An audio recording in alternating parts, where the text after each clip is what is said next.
حضرت ابراہیم علیہ السلام تعمیر کعبہ کرتے ہیں کشیر مشیس لکٹ مسجد بناوا 40-50 فٹ مسجد پتہ ونا برودس کھڑا ند بنے یہ مشید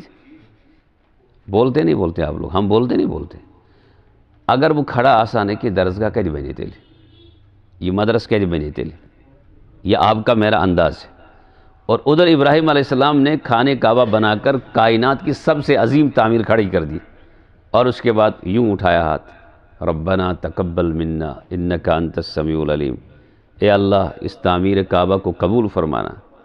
وتب علینا اگر کوئی غلطی کمزوری رہی ہے تو اس کو معاف فرمانا۔ سوال یہ ہے اس دعا کی ضرورت کیا پڑی تھی؟ ابراہیم علیہ السلام یہ پیغام دینا چاہتے ہیں کہ اتنی بڑی عظیم تعمیر ہم سے ہوئی ہے اللہ نے کروائی ہے، اتنا بڑا کارنامہ انجام دینے کے بعد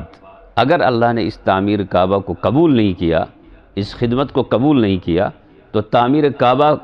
کرنے کا بھی میرے لیے کوئی فائدہ نہیں ہے۔